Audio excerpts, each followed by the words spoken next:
প্রিয় দর্শক, আসসালামু আলাইকুম। স্বাগত জানাচ্ছি রয়্যাল বাংলা টিভির সংবাদে। সাথে আছি আমি জাহিদুল ইসলাম রনি। এখন দেখবেন নারায়ণগঞ্জ থেকে প্রতিনিধির পাঠানো ভিডিও চিত্রে রয়্যাল বাংলা টিভির সংবাদ। ২৫০০ ডাকাতি করতে গিয়ে গণপিটুনিতে নবী হোসেন নিহত। গত ১ অক্টোবর রাতে নারায়ণগঞ্জের ২৫০০ থানাধীন বিষ্ণন্দী ইউনিয়নের দড়ি বিষ্ণন্দী গ্রামে ডাকাতি করতে গিয়ে স্থানীয়দের গণপিটুনিতে নবী হোসেন নামে এক ডাকাত সদস্য নিহত হয়েছেন। এ ঘটনায় ডাকাতদের হামলায় এক দম্পতিসহ অন্তত ৫ জন গুরুতর আহত হয়েছেন। জানা যায়, গত ১ অক্টোবর গভীর রাত আনুমানিক ২টা ৩০ মিনিটের দিকে দড়ি বিষ্ণন্দী গ্রামের ইলিয়াস মিয়ার বাড়িতে ৩ থেকে ৪ জন ডাকাত প্রবেশ করে। সে সময় বৃষ্টি হওয়ায় ইলিয়াসের স্ত্রী কুলসুম বেগম রান্নাঘরে চুলা ঢাকতে গেলে ডাকাতদের দেখে ফেলেন এবং ডাকাত ডাকাত বলে চিৎকার শুরু করেন। এই সময় ডাকাত দল কুলসুম বেগম ও তার স্বামী ইলিয়াস মিয়াকে ধারালো অস্ত্র দিয়ে কুপিয়ে জখম করে। তাদের চিৎকারে নাইম মিয়া, ফারুক মিয়া ও আবুল হোসেন ঘর থেকে বের হলে ডাকাতরা তাদেরও কুপিয়ে গুরুতর আহত করে। আহতদের চিৎকারে স্থানীয় লোকজন জেগে ওঠে মসজিদের মাইকে ডাকাত এসে ছেড়ে মর্মে ঘোষণা দিলে চারপাশ থেকে গ্রামবাসীরা জড়ো হয়ে ডাকাতদের ধাওয়া করে। এই সময় নবী হোসেন নামে এক ডাকাত সদস্য ধরা পড়লে ক্ষুব্ধ জনতা তাকে গণপিটুনি দেয়। গণপিটুনিতে ঘটনাস্থলেই নবী হোসেনের মৃত্যু হয়, তবে তার অন্য সঙ্গীরা পালিয়ে যেতে সক্ষম হয়। আহতদের মধ্যে কুলসুম বেগমকে গুরুতর অবস্থায় ঢাকা মেডিকেল কলেজ হাসপাতালে ভর্তি করা হয়েছে। বাকি আহতদের স্থানীয় হাসপাতালে চিকিৎসা দেওয়া হয়েছে। খবর পেয়ে ২৫০০ থানার অফিসার ইনচার্জ খন্দকার নাসির উদ্দিন পুলিশ সদস্যের একটি দল নিয়ে ঘটনাস্থলে যান। সেখানে উপস্থিত স্থানীয়রা পুলিশকে জানান তাদের এলাকায় প্রায় সময়ই ডাকাতির ঘটনা ঘটে। এই ডাকাত দলের কবলে পড়ে এলাকার বহু বাড়িঘর ডাকাতি হওয়ায় অনেকে নিঃস্ব সর্বস্ব হারিয়েছেন। দীর্ঘদিনের এই ক্ষোভে আজ হাতে নাতে ধরা পড়ায় ডাকাত সদস্য নবীকে সবাই মিলে গণপিটুনিতে মেরে ফেলেছেন বলে তারা পুলিশকে জানান। পুলিশ সূত্রে জানা যায়, নিহত ডাকাত সদস্যের নাম নবী হোসেন, তার পিতার নাম লুক্কু। সে পশ্চিম আগুয়ান্দি উচিতপুরা ইউনিয়নের ২৫০০-এর স্থানীয় বাসিন্দা। আরও জানা যায়, তারা ১০-১৫ জনের একটি সংঘবদ্ধ ডাকাত দল এবং ঘটনার দিন রাতে তারা কুলসুমের বাড়িতে ডাকাতি করার আগে গ্রামের আরও ৩-৪টি বাড়িতে ডাকাতি করেছিল। এ বিষয়ে অফিসার ইনচার্জ খন্দকার নাসির উদ্দিনের নিকট জানতে চাইলে তিনি বলেন, সংবাদ পেয়ে ২৫০০ থানা পুলিশ ঘটনাস্থলে পৌঁছে পরিস্থিতি নিয়ন্ত্রণে আনে এবং আহতদের হাসপাতালে প্রেরণ করে। পুলিশ লাশের সুরতহল রিপোর্ট প্রস্তুত করে ময়নাতদন্তের জন্য সরকারি ভিক্টোরিয়া হাসপাতাল নারায়ণগঞ্জ মর্গে প্রেরণ করেছে। তিনি আরও বলেন, ২৫০০ থানায় ডাকাতির প্রবণতা অনেক বেশি, তবে তা নিয়ন্ত্রণের চেষ্টা চলছে। ওসি খন্দকার নাসির উদ্দিন এলাকার গণসচেতনতা বৃদ্ধির উপর জোর দেন এবং আইন নিজের হাতে তুলে না নেওয়ার আহ্বান জানান। কেউ অপরাধ করলে তা থানায় অভিযোগ, মামলা অথবা জিডি করার মাধ্যমে আইনের আশ্রয় নেওয়ার জন্য তিনি এলাকাবাসীকে আহ্বান জানিয়েছেন। ওনার নাম ইলিয়াস, আচ্ছা, ওনার বউর নাম হলো কুলসুম, আচ্ছা। তো আমি আবার এই ইয়ার হেফার বাড়ি করছি। আমি হেফার থাকি একলা, বিলের ব্যাপার। হ্যাঁ, এই বিলের ব্যাপার। তো সিরাওয়ালা শুনি না, আমি আইসি ওই আমার মার কণ্ঠ শুনি আমি আইসি আর কি। আমার মা খালি কইতাছে, বিল্লাল রে এবারই সব শেষ করে লেছে, তুই অনক মারিস। তখন আমি ওইদিকে তো ঘুইরা বাড়াইতো, আমি মেম্বারের বাড়ির রাস্তাটা ঘুইরা আমি ওই যে মসজিদের নাইছি পারে, মসজিদের মাইকটা ফুজুরে আলাজ করছে। তখন বৃষ্টির একটা বরফুর নামতাছে। তখন এই ৬ মাইতে গেছি, ৬ মাইতে গিয়েছে যে হাজার হাজার লাইট মাইক সহ মাইক আলাজ করছে, চতুর্থ সাইড দিয়ে মানুষ বাড়িছে। এই আরে বাইরে হইতেছে, কয়েকটা ধরছি, বাইরে হইতেছে পরে আমি আবার তৈবার মারে কোবাইছে, মানে ইলিয়াসের মায়ের নাম হলো তৈবার মারে কোবাইছে, তৈবার বাইরে কোবাইছে। তখন আমি আবার সারি ভাইরা বাইতে বসছি।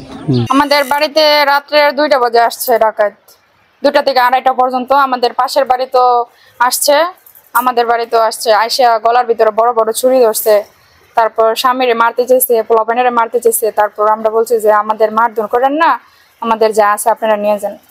পরে টাকা নিছে, স্বর্ণ নিছে, পরে মোবাইল নিছে, পরে টুকিটাকে অনেক কিছুই নিছে। তাদের সাথে বড় বড় ছুরি ছিল, রান্দাও ছিল, তারপরে চাকু ছিল, অনেক কিছুই ছিল। তাদের মুখ ভাঙা ছিল। আমরা তো আর তাদের সাথে এত জোর জুলুম করতে পারি নাই। না, চিনবো কিভাবে? তারা তো মুখোশ পরা ছিল, কিভাবে চিনবো? আর তাদের সাথে তো পাড়াপাড়ি করলে আমাদের মাইরা থুয়ে যাবো। পাশের বাড়িতে পাশের গ্রামে গিয়ে মারধর করে থুয়েছে। এই ডাকাতি কি মানে সব সময় চলমান রয়েছে কিনা? আমাদের এখানে সব সময় ছিল না, কিন্তু এখন থেকে শুরু হয়েছে। আমরা এখানে ৪ বছর ধরে বাড়ি করছি, আমরা এতদিন নিরাপদ ছিলাম, এখন আমরা নিরাপদ না। এখন আমরা ঘর থেকে বাইর হলে আমাদের অনেক ভয় করে। আইন প্রশাসন যদি আমাদের এই শৃঙ্খলা দেয় তাহলে আমরা খুশি হব।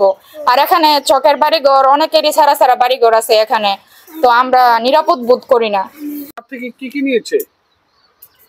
মালা নিছে, হাতের ব্রেসলেট নিছে, তারপরে নুপুর নিছে, আমার তেও নিছে, আমার বোনের তেও নিছে। ভয় পাও না? হ্যাঁ, ভয় পাইছি। আমাদের বাসায় যখন ডাকাতি হয়েছে তখন রাত 2:20 বাজে। তখন প্রায় 10 জনের মতো ডাকাতি ছিল। বাইরে ছিল 2 জন, 8 জন ছিল ঘরে।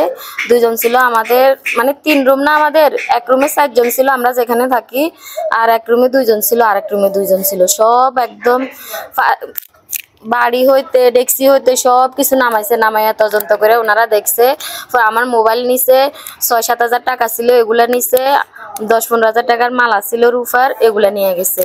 পরে আমার ছোট বাচ্চা ছিল আমার কোলে, ওর গলায় ছুরি ধরছে, বলছে যে কি ওকে মেরে ফেলবে যদি আমরা স্বর্ণ গয়না না দিই। ওনারা নাকি টার্গেট করে আসছে স্বর্ণ গয়না নেওয়ার জন্য। পরে বলছি আপনারা আমার ধর্মের গায়ে লাগেন, আমার ছোট বাচ্চাকে কিছু করেন না, আপনারা যদি পান সব নিয়ে যান, আমি আপনাদেরকে চাবি দিয়ে দিছি, যতটুকু পান আপনারা নিয়ে যান, আমাদের কোনো ক্ষতি করে না। তারপরেও আমার হাতের এখান দিয়ে অনেক বড় রান্দাও আনছে, একটার হাতে মনে 2-3টা করে বড় বড় ছুরি দাও। পরে একটা আমার হাতে এখান দিয়ে দিছে বাড়ি, আমি আর আমার শাশুড়ি থাকি ঘরে। পরে আমার শাশুড়িকে হাত পা বেঁধে ফেলছে, আমার কোলে আমার ছোট বাচ্চা হাত পা বাঁধতে পারে নাই। পরে একজনে বলছে বান্ধো, ওকেও বান্ধো। পরে কয় না ছোট বাচ্চা, আরেকজনে কয় ছোট বাচ্চা বান্ধার দরকার নেই। পরে কয় তোমার বাচ্চাকে হয়তো নিয়ে যাবো, নয় এভাবে ছুরি ধরে রাখছে, বড় একটা ছুরি, না হলে মেরে ফেলমু।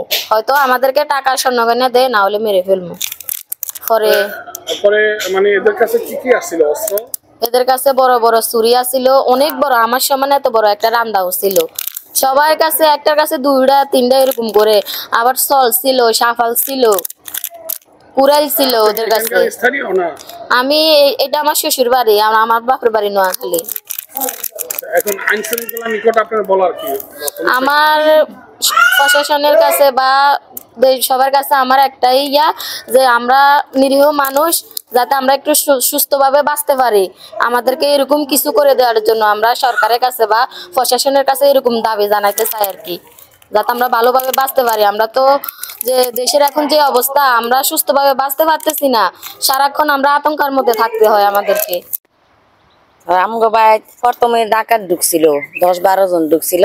তারপরে আমার হাজবেন্ড বাড়ি ছিল, দেখিয়া কয় আপনারা কেডায়, কয় কথা বলিস না, ঘরে ঢুক।